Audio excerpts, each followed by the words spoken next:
What's happening in your Oh, man, hold on. How's that? You ready now? Are you ready now? I wasn't ready at all. Okay. Kicks 105.5. Great day to you. It is 7:49. You're in the middle of the story. Gotta go. Shut up. I'm talking. I get paid to do my job, bro. Not your turn. Okay. All right. So as we were saying a moment ago, Not that I'm helping to pay. my son is turning 16 on Saturday. We go up to Newport on Monday. So anybody else who is having a young person who has done successful in driving class, had their permit for the year, at some point you turn 16 and you go and get your driver's license so that you can actually go and drive. Is at that point when are the insurance people going to say, hey, now you've got a 16-year-old, I have to jack up your rate? Well, that's not really the conversation. They don't say it like that. They just send you a bill in the mail. They don't go, yeah. Cha-ching. So what is the deal with that? When they turn 16, the following month, my bill will be incrementally more. I mean, he's passed driver's education. He's done his year with a learner's permit.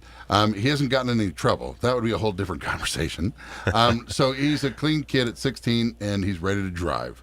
He gets his license, and now they have known that he's in my household, but I still have to call and tell him he's now driving our car and has a license, right? That's my responsibility to call my insurance company. Yep.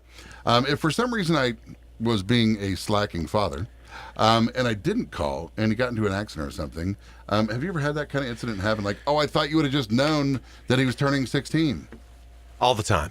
Really? It Yeah. does? Okay. Yeah. Do you still cover them? Yes. Okay. But here's how it changes. Okay. So now the company there's two ways to handle that. If you don't report a young driver, I was trying to find money, and it didn't work, so I got to throw that out. That's all right. So if you don't report a driver and they get in an accident, the company reserves the right to go back to when they got their license. Okay. And look at that amount of premium between then and now and charge you for it. Tack that on. Deduct it out of the deductible? claim. Okay. I haven't seen that, but that is something they reserve the right to do. Interesting. Most commonly, they will just immediately add the youthful operator to the policy to start getting that premium. Because if you think about it, a young, inexperienced operator is going to cost more money. And, people, and I get it because believe me, I've seen it all the time. And I've got a 4-year-old. I'm like, okay, I've got 12 years to get my stuff together. Yeah. But, my two things. One, they're inexperienced operators, they're young minds, there is a higher probability of loss. And as such, a company has to rate appropriately. So, yes, it's a shock. It's a sticker shock, don't get me wrong.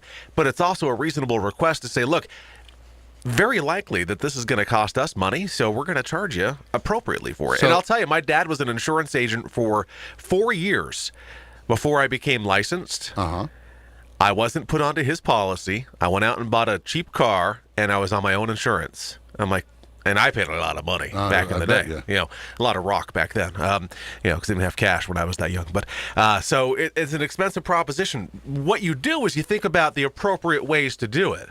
How many vehicles do you have in your household? I have 2 right now, and he works and he wants to buy his own vehicle. That's great. But as far as insurance, he can't go and get a policy at 16 by himself any longer. Can you really? It's going to be expensive, but yes. I was going to say, it would be ridiculous for him to do it on his own. If he's going to buy a car, the best way to do it is to have you and him on the registration so that there's an insurable interest in your name as well.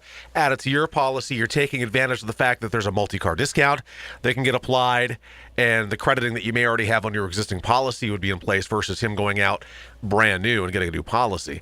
So you're looking for a liability-only policy by himself, minimum a year is going to be like $1,700 for the year. Okay. Where it could be less, significantly less, if you go on your own. Now, old wives' tale, traditionally, 18, your insurance gets cheaper, 21, 25, and when you get you married. Is that still a true case? It's a true case. So you are, and it's not 18 though. So typically 16, then you turn 19. So the thought is that maybe why 19, not 18? 3 years experience.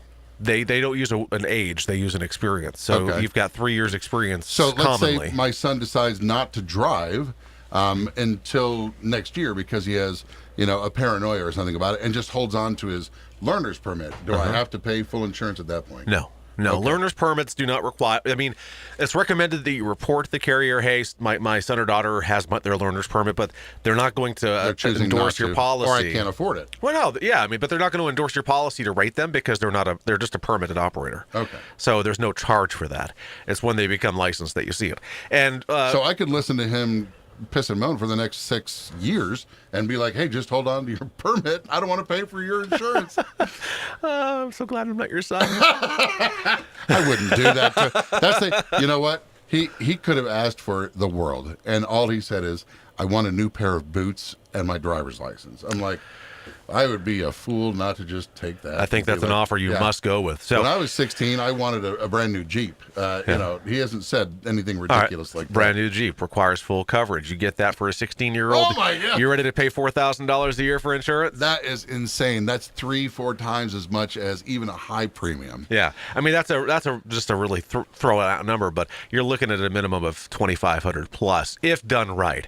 I see a lot of parents, and I don't recommend this because it's misrepresentation. A lot of parents, when their kids become 16, they will maybe go to a Geico or go to another insurance carrier and get a quote, and they get another policy in mom and dad's name and list the kid as an occasional operator on a vehicle that they're really a primary operator on. Meanwhile, mom and dad have another policy over here with this company.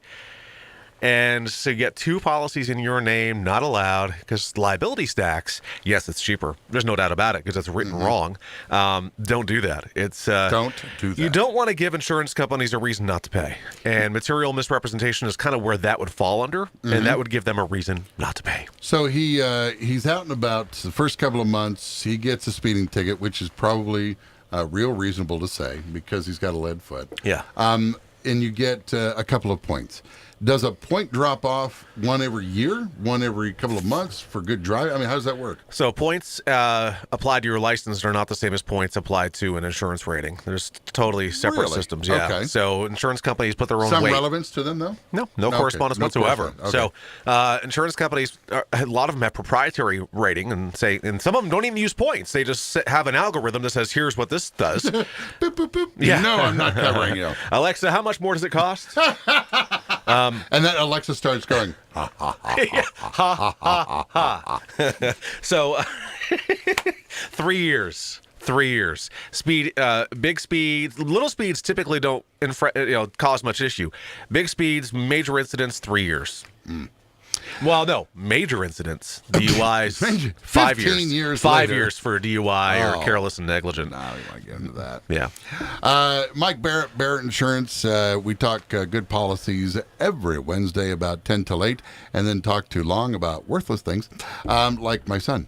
No, I don't mean I don't mean worthless. Glad I'm not your son. He's already at school. He ain't listening. Okay.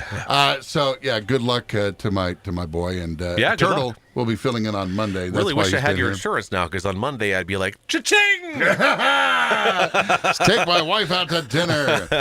Oh, boy. Yeah, honey, you can go ahead and get the calamari appetizer. Sean just signed his 16-year-old son up after his daughter crashed 2 cars last year. My nephew became 16 a couple of years ago, and I had some fun poking at my sister about all the extra money she had to pay me. Like, And your sister's covered by you.